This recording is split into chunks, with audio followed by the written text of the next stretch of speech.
ABK Radio, l'interview.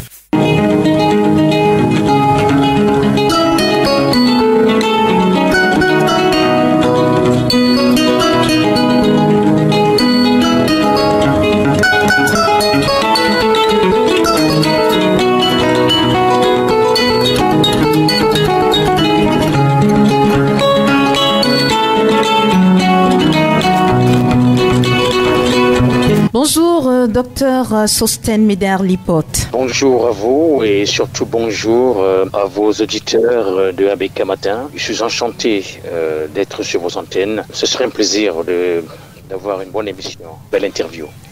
Le plaisir est partagé, docteur. Nous allons démarrer au pas de course. Docteur, depuis le 16 mai 2023, vous avez quitté les rangs du MRC. Nous souhaitons savoir sur ABK Radio ce qui a été finalement le déclic ayant motivé votre démission. Mais vous parlez de déclic, je mettrais plutôt un point d'interrogation quand vous posez la question. Toutefois, il s'agit plutôt de la goutte d'eau qui a fait déborder le vase, à mon humble avis.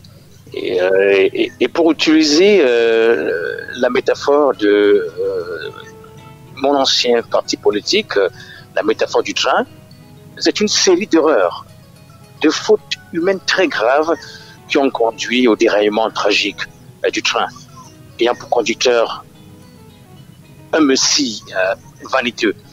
Et ça n'a pas été du tout facile d'attendre aussi longtemps parce que plein d'erreurs, plein de fautes se sont accumulées. Et je dois vous dire que précisément, il y a eu de cette goutte d'eau qui fait déborder donc le vase et qui constitue ensemble en réalité la partie tragique de ce train qui déraille de façon tragique. Les élections dans les régions à la fois du littoral 2 en Compte-Samba, à Douala même d'ailleurs, c'est le littoral 1, et puis surtout à Yaoundé qui est le centre 1, la capitale politique du Cameroun. Et depuis lors, on n'entend plus parler d'ailleurs d'élections au niveau déconcentré ou au niveau régional dans ce parti-là. Cela veut dire qu'effectivement, ce fut une tragédie d'élection à Yaoundé ayant conduit au déraillement tragique de ce train qu'on appelait là-bas le train de la Renaissance. Et donc, vous avez pris votre décision. Vous vous êtes dit que c'était la meilleure chose à faire finalement. Oui, la meilleure chose à faire parce que, il faut le souligner, une décision de ce type ne se prend pas par hasard. Elle est mûrie, elle vient petit à petit et puis les choses s'accumulent, on pardonne, on recommence, on en reparle à l'intérieur, on veut en débattre mais les gens ne veulent pas en parler, politique de l'Autriche, et puis au bout du compte ça commence en fait à jaser et à être très dangereux. Vous savez, c'est un peu comme dans votre voiture, essayez de fermer le tuyau d'échappement pour rouler. Vous allez voir si la voiture ne respire pas. Bien entendu, on aura une série de petites fautes et puis après une implosion, pour ne même pas dire une explosion, une implosion. Donc c'est ce qui est arrivé. Je tiens à vous dire que je suis membre fondateur du mouvement pour la Renaissance du Cameroun. Nous y avons travaillé beaucoup depuis 2011 et en 2012, nous avons mis sur pied ce parti qui semblait tout petit au départ et qui, en moins de 6 mois, je dis bien moins de 6 mois,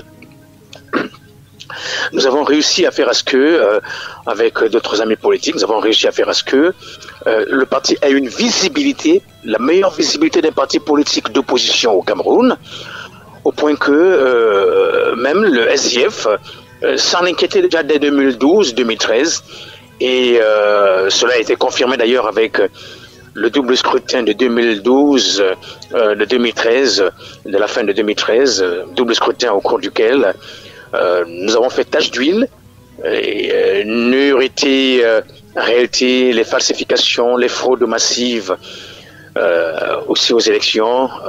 Nous aurions eu de nombreux députés et bien entendu des dizaines de conseillers municipaux, voire des centaines dans les communes où nous nous étions présentés. Donc, le déraillement tragique de ce train, suite à une succession d'erreurs, voire de fautes humaines accumulées, ont fait à ce que, quelque part, nous ne pouvions plus tenir. Et il faut le dire, nous avons évoqué, si vous vous rappelez très bien, lorsque nous démissionnions, nous avons évoqué le fait que l'extrémisme avait pris en otage le parti.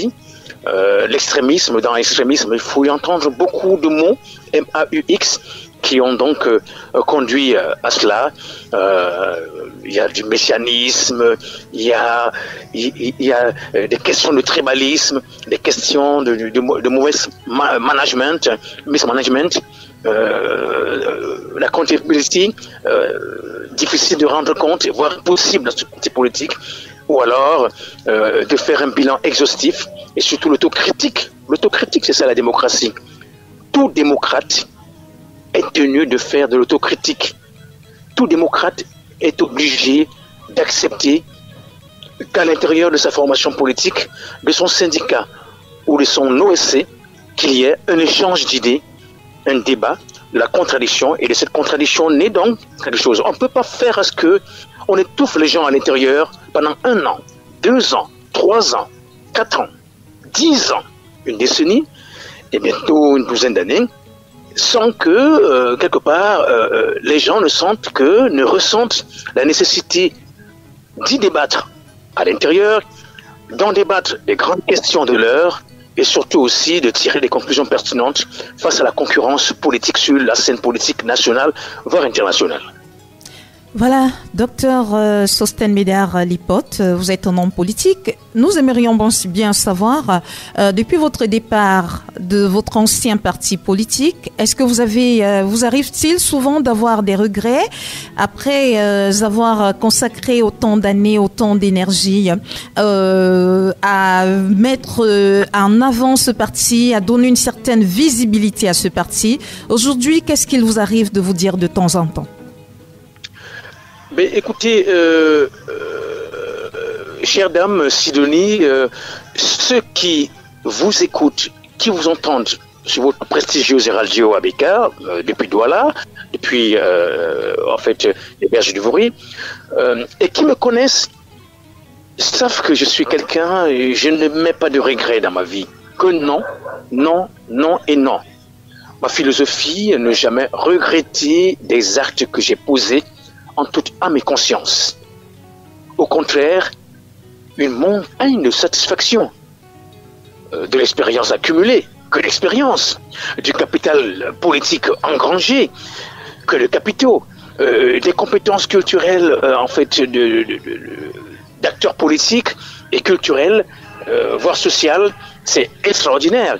Donc cela dit, bien au contraire, je me remercie particulièrement ceux qui m'ont apporté leur soutien, qui sont au sein de votre public, de votre auditoire, ceux qui ont travaillé à nos côtés, notamment les amis politiques, les AP.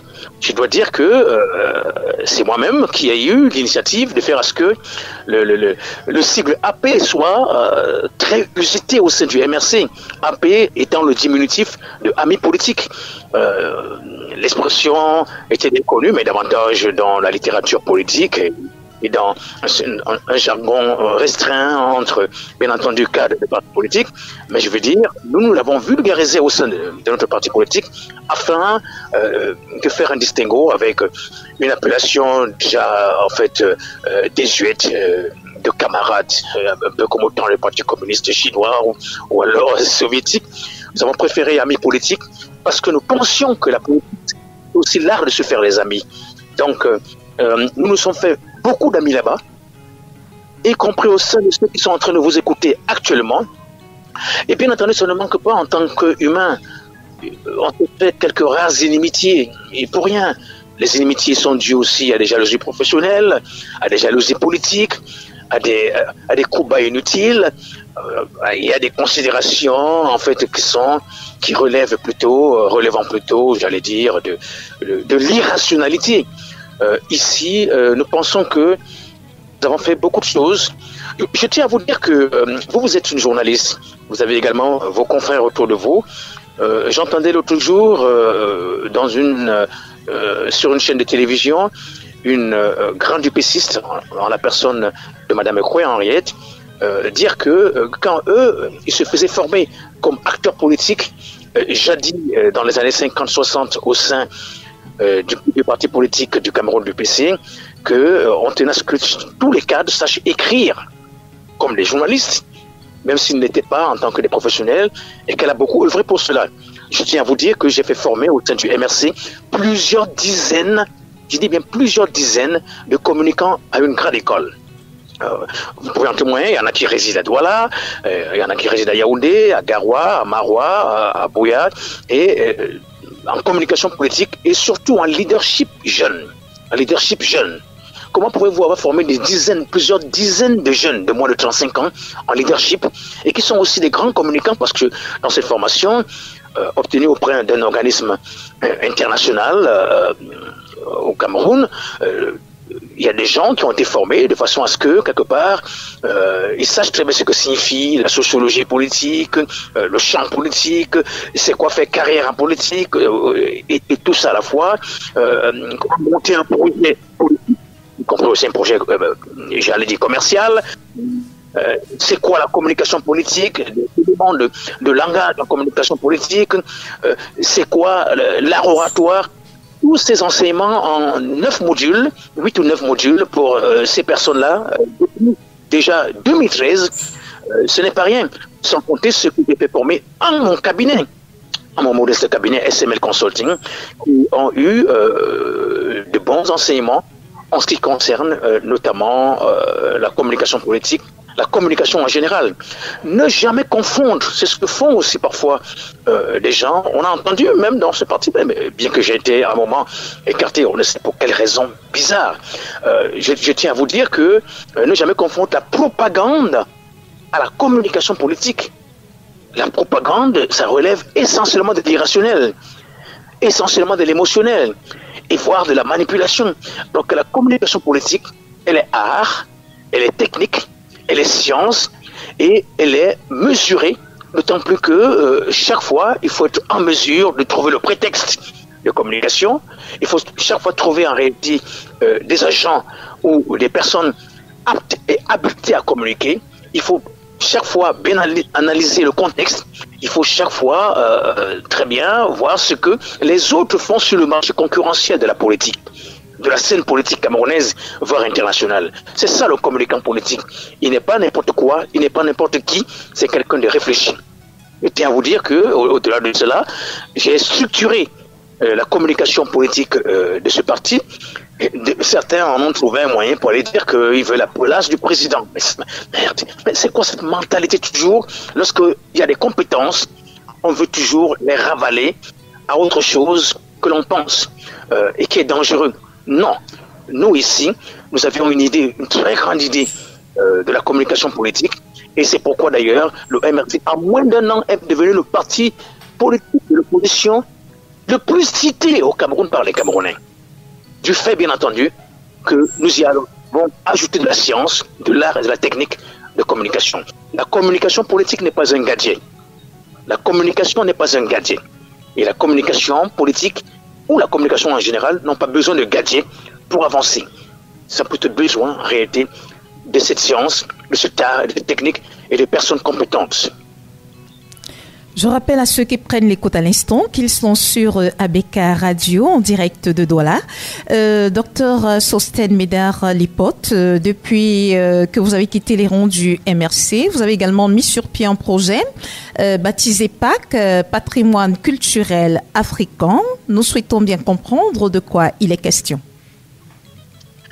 Mais je tiens à vous dire ceci... dans la vie, ceux qui nous écoutent actuellement, qu'ils soient commerçants, hommes d'affaires, fonctionnaires, sportifs, amateurs ou de haut niveau, voire élèves ou étudiants qui attendent leurs résultats d'examen, tout le monde nourrit des projets.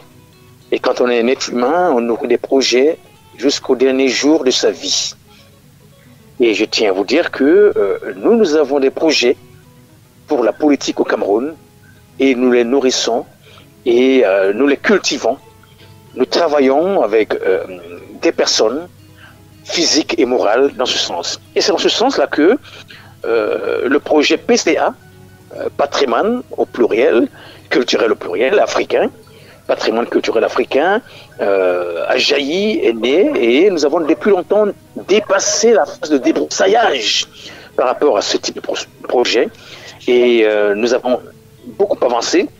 C'est un projet en cours de création d'une force motrice politique d'opposition en charge de conduire l'ensemble du mouvement politique camerounais vers les cimes de la réussite sociale, la réussite politique et la réussite, bien entendu, économique de ce pays, au bout du compte, la prospérité. Cette réussite, qui est couplée donc à la prospérité, caractérise ce projet PCA, patrimoine culturel africain. Dans un premier temps, c'est un mouvement, et il faut le dire, nous avons foi qu'il sera question d'un parti politique qui va naître tout petit, bien entendu. On commence tout petit. La rencontre entre les jeunes, la rencontre entre, en fait, un jeune mâle et une jeune femelle, et puis un œuf, et puis ça grandit petit à petit. C'est ce que nous allons faire, et c'est ce que tous les amis politiques qui nous entourent, avec qui nous marchons, nous sommes engagés à faire à ce qu'il y ait la pleine réussite. Nous avons réussi cela concernant ce parti en 2012, en moins de 6 mois. Et nous pensons aussi que cela est possible avec PCA, patrimoine culturel africain, en moins de 6 mois. Et qu'au bout d'une année, lorsque nous serons officiellement lancés, bien entendu, le succès sera déjà de mise. Je dois vous préciser ceci. Ah oui. C'est un projet en phase de maturation. Utilisons un peu la métaphore de la femme enceinte. Vous êtes une dame, il y a beaucoup de dames aussi qui nous écoutent, je crois, ou de jeunes dames. Tout à fait. Oui. Tout le monde peut savoir qu'une femme est enceinte, donc elle est en gestation, qu'elle va accoucher. Ça peut être un secret. Donc, patrimoine culturel africain est un secret de polichinelle maintenant. Mais je dois dire que les secrets, c'est pour les géniteurs. C'est quoi le secret? Le sexe de l'enfant? Est-ce que ce sera des jumeaux, des triplés, des quadruplés? Quelle sera la couleur de l'enfant? Ou alors, quel sera le phénotype de l'enfant? Va-t-il beaucoup ressembler au grand-père, à la grand-mère, ou alors aux deux géniteurs directement? Ou est-ce qu'il sera un être totalement hybride? Là, s'il vous plaît, ne nous en demandons pas plus. Le projet est en cours de gestation. Je reprends la métaphore de la femme enceinte. En Afrique, notamment, nous sommes des Africains, d'ailleurs nous nous fondons sur cela, au patrimoine culturel africain. Tout le monde peut voir qu'une femme est enceinte, qu'elle est en gestation, mais ni la mère ni le père ne doivent dire exactement ce qu'ils portent à l'intérieur, même lorsque la technologie moderne vient révéler à la fois le sexe, la nature, la couleur et pourquoi pas la vitalité. On se comprend. Voilà.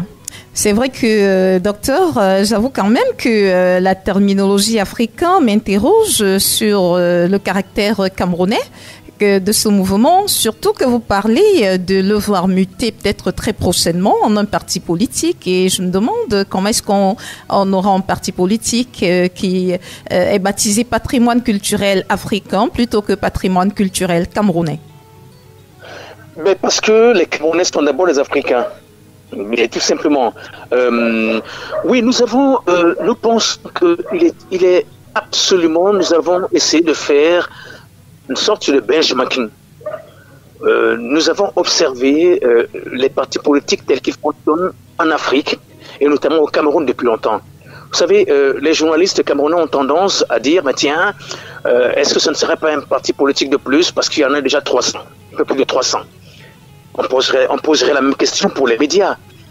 Il existe plus de 800 médias au Cameroun, radio, télévision, presse écrite, et donc médias classiques et médias digitaux confondus. Il en existe, mais combien sont-ils connus? Combien ont-ils émergé? Donc, le nombre ne pose pas. Le nombre peut poser un problème au cas où effectivement il y a un désordre total, une cacophonie. Mais le nombre peut aussi permettre de faire à ce que, en réalité, qu'il y ait une dynamique lorsque nous, par exemple, en tant qu'Africains, avec ce parti politique, nous pensons qu'à chacune des élections où nous irons, nous serons toujours soit en coalition, soit en alliance avec d'autres formations politiques, qu'elles soient camerounaises ou pourquoi pas africaines, en s'inspirant ne serait-ce que de leur modèle. Certains nous ont précédés, il faut être humble dans ces histoires. Beaucoup nous ont précédés, que ce soit les partis politiques, les syndicats ou les OSC, organisations de société civile pour dire OSC. Donc, l'africanité n'exclut pas la camerounité. Au contraire, la camerounité, c'est un élément qui est inclus dans l'africanité. Donc, si on est camerounais, on est forcément africain. On est forcément africain, ne serait-ce que du sang, ou pourquoi pas aussi parce que l'on a souhaité être camerounais, donc africain. Donc, sur ce plan-là, ne vous en faites pas. Cela veut tout simplement dire que nous allons aussi nous inspirer de ce que les autres ont fait auparavant, car rien ne se crée en tant que tel, je crois qu'on se comprend, c'est que dans cette évolution du paysage politique camerounais, de la scène politique camerounaise, nous osons croire que, effectivement, l'évolution est nécessaire, que cette évolution-là, et bien entendu, nous devrions en tirer profit. Je tiens à vous dire ici que, je crois que vous le savez, en matière de politique, notamment, c'est dans les années 50 que les partis politiques sont nés au Cameroun. Dans les années 50, et il n'y avait pas que des partis politiques, il y avait d'autres types d'associations. Je crois qu'un média comme le vôtre accorde également du prix à l'éducation des Camerounais. Juste un rappel pour dire que nous allons nous inspirer de tout ce qui est camerounais et qui est africain. Je vais vous donner un exemple. Dans les années 50, ou des exemples, il y avait au début du XXe siècle la toute première association jamais en fait enregistrée, mais qui avait un caractère politique sans être un parti politique. Elle s'appelait tout simplement Ngondo, au début du XXe siècle, oui. Et puis on a eu Solidarité camerounaise en septembre 47, même d'ailleurs. On a eu l'Union Bamileke le 8 février 48. On a eu Assobeti, Association amicale Voix du peuple Béti, oui, le 24 février 48. On a eu ESOCAM, Évolution sociale du Cameroun, le 10 juin 49, créé par un certain Dimala, Pierre. On a eu René Cam, Renaissance du Cameroun. On a eu Union Bamoun, le 13 janvier 50. On a eu BDC, le Bloc démocratique camerounais, le 1er août 51. On a eu le Front intercolonial, le 24 juillet 52. On a eu USC, l'Union sociale camerounaise, en septembre 52. On a eu RPC, le Rassemblement du peuple camerounais, le 12 février 53. On a eu Assa Benoué, Association amicale de la Benoué, c'était en Afrique 53. On a eu NCAM, étude de la région d'Uncam, s'il vous plaît. Écoutez bien. On a eu le groupement Aciti. On a eu l'Assemblée traditionnelle du peuple Bamoun, le 25 juin 55. Et j'en passe, ça, ces années, fin des années 40, début des années 50. Et vous vous rendez compte, bien entendu. Mais l'UPC fut enregistré comme la toute première formation politique, premier parti politique, en 48, sous la direction, bien entendu, des génies politiques que l'on sait, les Ruben Oumniobé, les Ernest Ouadji, Osséné Afana, et plus tard, une génération un peu plus tard, commandant Oumni Massaga. Donc, pourquoi voulez-vous que nous ne proclamions pas cette africanité, pas seulement la camerounité? Et ces gens-là s'inspiraient également des cas d'ailleurs, des cas venus d'ailleurs. Je dois vous dire que, je crois que le public le sait aussi en partie, Nelson Mandela a écrit qu'il s'était inspiré aussi dans son action de ce que l'UPC faisait au Cameroun, l'UPC sur Robert Oumniobé. Le grand Madiba, Nelson Mandela l'a dit. Et il s'est inspiré également de ce que faisait le FLN du côté de l'Algérie. Pourquoi voulez-vous? Donc, c'est un passé qu'il ne faut pas falsifier. Il ne faut pas falsifier l'histoire, il ne faut pas falsifier la vérité. Et puis, il y a eu des évolutions. Vous savez, la façon avec laquelle vous préparez dans votre cuisine vos émissions aujourd'hui, dans votre cuisine interne radiophonique, n'est pas la même qu'en 1948. Tout à fait. Aux 50 années, on voit comment est-ce que les messieurs Ganguet fabriquaient des émissions, quels étaient leurs outils de travail, avec quel type de personnel. Et c'est pareil pour la cuisine, à manger dans un restaurant. C'était pas les mêmes outils qu'aujourd'hui. C'est pareil d'ailleurs, il n'y avait pas d'ordinateur en 1948, en 1950, en 1960 ou 70 dans les salles de rédaction. Donc, c'est pareil en politique. Nous tenons compte de ces évolutions africaines et pourquoi pas du monde. Mais c'est que nous voulions aussi, à travers cette dénomination, proclamer en réalité notre africanité, parce que l'Afrique aujourd'hui se réveille, et lorsque l'Afrique se réveillera, politiquement parlant, et véritablement, et on voit des ces fils un peu partout dans le monde, ces fils et filles qui font tout pour réveiller l'Afrique, lorsqu'elle se réveillera, aucune autre nation ne viendra bouler l'Afrique. Et l'Afrique prendra le devant comme au temps de l'Égypte pharaonique. Voilà, docteur Sostène Bédard, nous une dernière question pour sortir de cet entretien. Intéressons-nous à la présidentielle de 2025 en comparaison à celle de 2018. Selon votre analyse, selon le regard que vous jetez désormais sur cette présidentielle 2025, est-ce que vous avez l'impression qu'elle connaîtra la même effervescence que celle de 2018, surtout au vu de la situation interne des principaux partis de l'opposition du Cameroun, si on peut le dire ainsi? Ah, je comprends le sens profond de votre question. Eu égard au fait que il y a comme un éclatement ou un affaiblissement, c'est une apparence des partis politiques de l'opposition. Il faut le dire, il y a eu beaucoup d'erreurs et des fautes. Et il faut savoir nous-mêmes nous repentir. Le repentir est intéressant pour tout le monde. Vous savez, il y a une similitude entre la religion, le dogme religieux, et ici, par exemple, et aussi l'idéologie politique. Même si le dogme, parce qu'il est dogmatique, lui c'est carré, c'est à la limite extrême, alors que la politique, elle, ça permet la discussion, notamment dans un système multipartiste. On comprend donc en réalité, en fond, votre appréhension. Mais je dois dire ceci, 2025 ne saurait se transformer en un mur de lamentation pour des losers. Certains sont des pleurnichards, et avant 2025, ils vont continuer à pleurer en 2025, et ils vont pleurer encore après 2025. Non, il faut éviter cela. Il faut faire de la politique. La politique, cela veut dire débattre au sein des partis politiques, au sein des coalitions, au sein des alliances, et débattre en dehors. Il ne faut pas du tout interdire le débat interne. Il faut faire la comptabilité au sein de l'association. Et je dois dire que pour 2025, il n'y a pas que les partis politiques qui sont intéressés. Il y a aussi les syndicats. Les syndicats font partie du système politique. Il y a aussi les OSC, organisations de la société civile.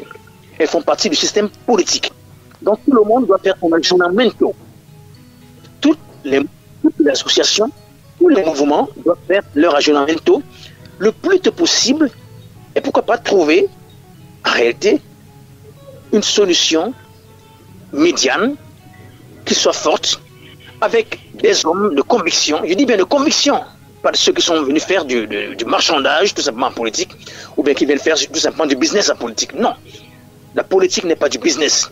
La politique, c'est l'art de gouverner localement, de façon régionale, nationale ou internationale. C'est ça la politique. Sinon, aux États-Unis, depuis l'Independence Day, on n'aurait seulement que des milliardaires américains qui soient présidents des États-Unis. Non, au contraire, Trump est pratiquement le tout premier milliardaire qui a réussi à être président là-bas. Et on sait quelle est la suite aujourd'hui avec ses attitudes et comportements. Donc, 2025, je le dis, ne saurait se transformer en mur de lamentation pour des losers. C'est pas bon. 2025 devrait être un défi, un challenge, un mouvement de grand défi à la démocratie. Donc, c'est ça 2025. Et je dois dire que je demanderai d'ailleurs, y compris à ceux qui ont quitté le MRC depuis longtemps, et dont certains sont liés avec le culturel africain, de travailler dur dans le sens de faire à ce que, autour, bien entendu, d'un programme commun, d'un projet commun, les choses avancent. je vous rappelle que, pour ceux qui nous écoutent, parce que parfois il y a des fausses informations, on ne peut ne pas revenir sur ça. Vous ne pouvez pas empêcher à une mère ou à un père, un géniteur et une génitrice, de parler du moment de sa gestation ou de son accouchement ou de son tout petit enfant quand il était enfant. Et Mbappé, toujours, tout le monde a parlé de son enfance. Tout le monde voulait montrer qu'il était Camerounais d'origine et qu'il avait des parents d'origine camerounaise, camerounais. Donc, je vous rappelle que le tout premier homme politique à démissionner du MRC, membre du directoire, fut un certain Adam Djibrine, diplomate de carrière, originaire de l'extrême nord. Il fut le tout premier vice-président du MRC. Il avait démissionné. Il y avait d'autres personnes, telles que Martin Amman, qui fut vice-président également. On se souvient encore récemment, l'an dernier, Madame Salomé Tchapmi. On se souvient aussi des gens comme les José-Marie Lundo, des frères Hubert Ateba, le commandant Kissamba. Oui, le commandant Kissamba, UP6 de la première heure également, a été conseiller spécial et consort. Moi, je perds son ami, il est parti. Au-delà de cela, toutes les forces vives du Cameroun, y compris dans le parti qui fut le plus grand dans les années 90 de l'opposition, le SDF. Moi, je suis un homme de gauche. Donc, la social-démocratie du SDF, c'était une bonne chose. Je suis, moi, social-libéral. Nous sommes quasiment du même camp idéologique, bien que je tende un peu vers le centre, bien entendu. Donc, il y a un relatif équilibre. Je tolère un certain nombre, en fait, d'éléments du centre, en fait, de la droite, qui se confondent bien. Voyez-vous, lorsqu'on a voulu faire une sorte de révolution, qu'est-ce qui s'était passé en Chine? En Chine, M. Deng Xiaoping avait dit nous sommes certes communistes, nous sommes certes des personnes rouges d'un point de vue idéologique, mais le chat, qu'il soit blanc ou noir, pourvu qu'il attrape la souris. C'est ça. C'est pourquoi la Chine aujourd'hui, bien entendu, la Chine ne pouvait pas exercer son communisme à travers la planète entière. La Chine a tenu compte aussi de nouveaux courants, notamment l'ultralibéralisme sans être ultra-libéral. Non, la Chine dit, mais tiens, pour leur faire concurrence, on devrait aussi apprendre à être des libéraux, ne serait-ce qu'à l'échelle mondiale. La Chine est restée communiste, mais c'est un pays, bien entendu, qui, à l'échelle mondiale, y compris en Afrique, avance avec des arguments qui sont ceux de la concurrence pure et parfaite sur le marché. Donc, ce que nous voulons pour 2025, c'est un Cameroun qui gagne. Par contre, que ceux qui pleurnichent, s'il vous plaît, qui injurient, s'il vous plaît, qui profèrent des propos les plus indignes qui soient sur le champ politique, à travers les réseaux sociaux, à travers parfois les médias classiques, qu'ils arrêtent cela. Car la politique, ce n'est pas cela. La politique est un jeu. C'est un jeu. Un jeu qui a des règles et dont on peut améliorer les règles. La politique n'est pas la guerre civile. La politique n'est pas la guerre civile, s'il vous plaît. La politique n'est pas la haine. La politique que nous voulons pour 2025, c'est celle où l'État, nous sommes tous des membres de l'État, l'État devrait prendre toutes ses responsabilités afin que les règles du jeu soient justes, claires et transparentes. Juste, claires et transparentes. Un système électoral est formidable et surtout ce que nous allons proposer, vous allez voir d'ici 2025, dans PCA, Bâtiment Territorial Africain, un modèle qui est fondé sur l'éducation civique et politique de tous les Camerounais, fiers et grandis. Donc, avis à ceux qui sont des adeptes de la violence, des extrémismes de tous bords, de gauche ou de droite, des extrémismes, je dis bien, et nous prônons davantage ici la cohésion sociale, l'amitié entre les peuples, entre d'ailleurs les partis politiques, et surtout l'esprit de coalition en partenariat. Si vous n'êtes pas des partenaires à une grande élection majeure comme l'élection présidentielle, vous ne pouvez pas gagner. Les partenariats peuvent exister sous forme de coalition ou d'alliance, ou même d'autres types de modèles que nous pourrions inventer. Nous y songeons maintenant. Mais le moment venu, vous serez sans doute parmi ceux qui ont l'activité de savoir quel type de modèle pro-africain est fondé sur les valeurs traditionnelles africaines font à ce que nous pouvons les exploiter de façon à ce que la démocratie se déroule très bien au Cameroun. Et que personne ne se sente offensé, personne ne se sente mis à l'écart de la construction du pays. et que personne ne se sente en réalité violenté ou humilié. Non. La politique, ce n'est pas de l'humiliation. Il ne s'agit pas d'humilier l'autre. Il s'agit de dire la vérité. La politique est l'art de la vérité. La politique n'est pas la guerre civile. La politique, c'est un consensus. Et en démocratie, chacun apporte sa modeste pierre pour la construction de la nation. Merci, docteur Sostène Médard-Lipote. Merci pour cet entretien que vous nous avez accordé ce matin. Mais je remercie votre radio pour cela et j'invite tout le monde, ceux qui pourraient bien le faire, je dis bien tout le monde, à adhérer à ce projet qui est en phase de maturation de cette dame enceinte et dont ils seront les secrets d'ici peu et pourquoi pas en inbox. Donc, sur ce plan-là, bien entendu, le patrimoine culturel africain est le gage de succès de la démocratie au Cameroun et en Afrique. Merci infiniment. Sostène Médard-Lipote, dont je rappelle qu'il est ancien journaliste CRTV et ancien porte-parole du MRC, homme politique, il était donc l'invité de Sidonie Fikak ce matin. De lundi à vendredi dès 7h. Retrouvez dans le 7-10, 7h-10h. Abeka Matin, premier sur le matin. Les invités consultants de classe exceptionnels.